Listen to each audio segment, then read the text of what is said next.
ہم لاہور سے یا پاکستان کے کسی بھی اسٹیشن سے جدہ پہلے جاتے ہیں، کیونکہ اب دو قسم کی فلائٹیں ہیں، ایک سیدھی مدینہ جائے گی، ایک جدہ جائے گی۔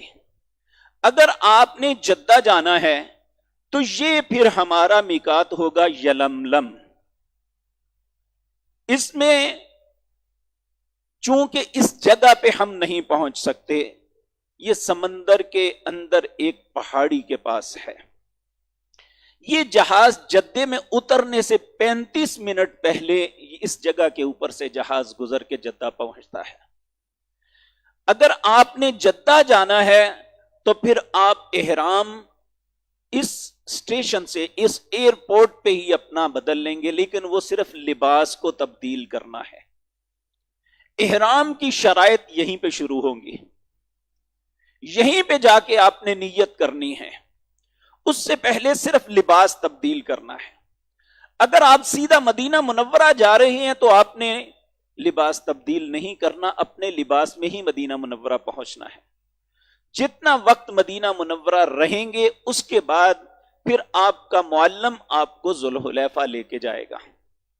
اس میں آپ اپنے گھر میں غسل کر کے جا سکتے ہیں، غیر ضروری بال ختم کریں، غسل کر کے نبی کریم احرام باندھنے سے پہلے اپنی بغلوں کے اندر آپ نے خوشبو لگائی تھی۔ احرام کے اوپر خوشبو نہیں لگا سکتے، بغلوں کے اندر خوشبو لگائی تھی سیدہ عائشہ صدیقہ رضی اللہ تعالی عنہ۔ اس لیے وہ باڈی سپرے جو ہوتے ہیں ہمارے، ہم ان بدبو سے بچنے کے لیے اپنی بغلوں میں خواتین و مرد، خواتین ایسی خوشبو جسے دوسرے تک نہ سونگا جا سکے، اور مرد اچھی خوشبو بھی لگا سکتے ہیں۔ اس کے بعد احرام کیسے باندھنا ہے؟ سب سے پہلی بات یہ یاد رکھیں، ہم نے جو حج پرفارم کرنا ہے وہ حج تمتع ہے۔ حج تمتع میں پہلا جز یہ عمرہ ہے۔ اس میں پہلا احرام کی نیت میں حج کی نیت نہیں کرنی، عمرے کی نیت کرنی ہے۔ احرام یہ دو چادروں کا نام ہے۔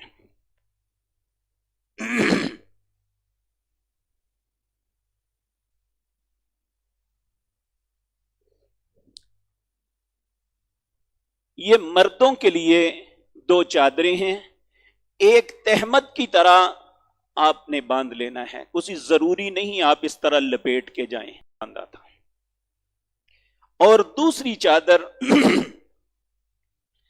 اس طرح آپ نے لینی ہے،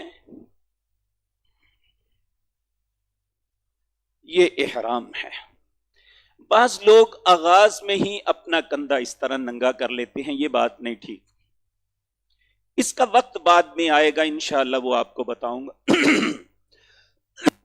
اسی طرح خواتین کا احرام ان کا اپنا لباس ہے، اور خواتین انہیں چاہیے کہ وہ احرام کے لیے کوئی بھڑکیلا لباس نہ پہنے، چونکہ گرمی کا موسم ہے، اور گرمی کے اندر عمومی طور پہ لان لباس پہنا جاتا ہے، تو خواتین کو چاہیے کہ وہ ایسی عبایا جو ہے اسے پہن لے اوپر، تاکہ ان کے جسم کا سطر جو ہے کوئی بھی ظاہر نہ ہو۔ دوسرا، خواتین کے لیے سیدہ عائشہ صدیقہ رضی اللہ تعالی عنہ کہتی ہیں، اس طرح ہم سکارف لیتی ہیں،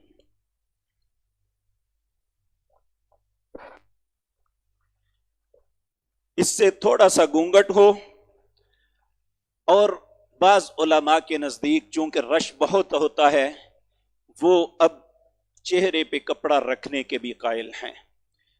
نبی صلی اللہ علیہ وسلم نے نقاب سے منع کیا تھا۔ حضرت عائشہ صدیقہ رضی اللہ تعالی عنہ کہتی ہیں، جب مردوں کی کوئی جماعت آتی تو ہم اپنے اس طرح سامنے کر لیا کرتے تھے۔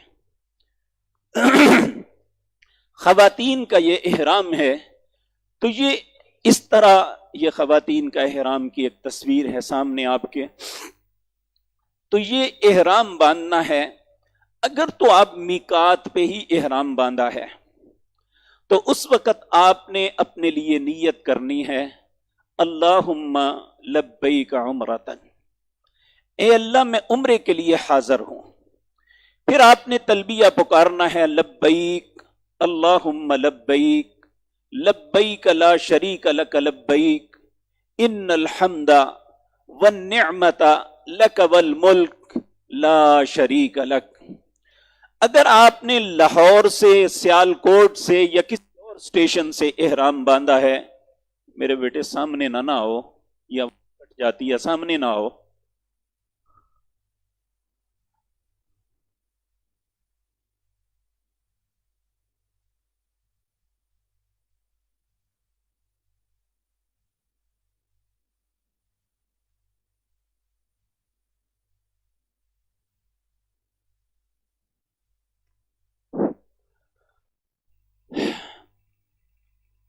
جی میں عرض کر رہا تھا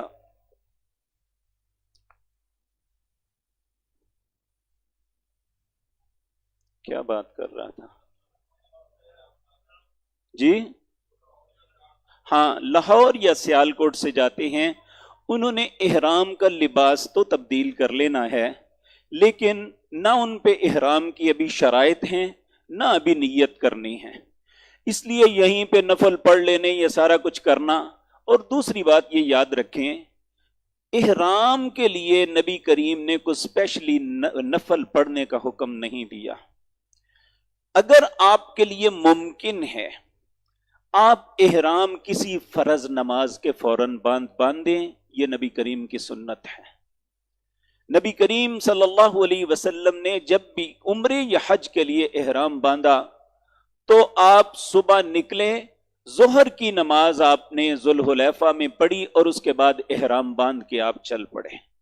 اگر نماز ممکن ہے تو نماز، فرض نماز کے فوراً بعد احرام باندھے. تو نیت آپ نے اگر ان اسٹیشنوں سے جاتے ہیں تو نیت میقات پہ جا کے کرنی ہے جو یلملم ہے. یہ آپ کو جہاز کا کیپٹن جو ہے اس جگہ سے 10 منٹ 15 منٹ پہلے انفارم کرے گا کہ اب سے 10 منٹ بعد یا 15 منٹ بعد ہم اس مقام کے اوپر سے گزریں گے جو میقات ہے. جب آپ ٹائم کے مطابق دیکھیں گے کہ وہ وقت ہو گیا تو آپ نے فوراً اللہم لبیک عمرتن یہ کہہ کے پھر تلبیہ پکارنا شروع کر دینا ہے، اور یہ تلبیہ پڑھتے رہنا ہے. نبی کریم صلی اللہ علیہ وسلم مردوں کے لیے ضروری ہے کہ بلند آواز سے تلبیہ پڑھیں، خواتین ان کی آواز اپنے تک رہنی چاہیے. نبی کریم نے فرمایا جب کوئی انسان تلبیہ پکارتے ہوئے چلتا ہے، اس کے دائیں جانب جہاں تک دنیا ہے، بائیں جانب جہاں تک دنیا ہے، ہر پتھر، ہر ریت مٹی کا ذرہ، ہر درخت کا پتا اور ٹہنی اس کے ساتھ تلبیہ پکارتے ہیں. لیکن یہاں ایک بات یاد رکھنا، جب انسان میقات پہ جا کے احرام باندھتا ہے اس کے لیے کچھ باتیں بہت ضروری ہیں. سب سے پہلی بات، اس کا رزق حلال ہونا چاہیے. دوسری بات، اس کا عقیدہ اللہ کی ذات کے متعلق درست ہونا چاہیے. تیسری بات، اس کی نیت خالص اللہ کی رضا کے لیے ہونی چاہیے. اگر تو یہ تینوں چیزیں ہوں گی تو وہاں اللہ ہر حاجی کے استقبال کے لیے ایک فرشتہ بھیجتے ہیں. اگر تو وہ ان تینوں شرائط پہ پورا اترتا ہے، اس کا رزق بھی ٹھیک ہے، اس کا عقیدہ بھی ٹھیک ہے، اس کی نیت بھی خالص ہے، تو آنے والا فرشتہ اسے کہتا ہے لبیک وسعدیک، تیری حاضری کو قبول کیا جاتا ہے اور تیرے لیے خوش نصیبی کے دروازے کھول دیے جاتے ہیں. اور اگر خدا نہ خواستہ، اللہ نہ کرے ہمارے کسی کے ساتھ ایسا معاملہ ہو، اگر رزق درست نہیں ہے، اگر عقیدہ درست نہیں ہے، اگر نیت درست نہیں ہے، تو وہ فرشتہ وہیں سے کہے گا لا لبیک وسعدیک، تیری حاضری کوئی قبول نہیں اور تیرے لیے کوئی خوش نصیبی کا دروازہ نہیں کھولا جائے گا. اللہ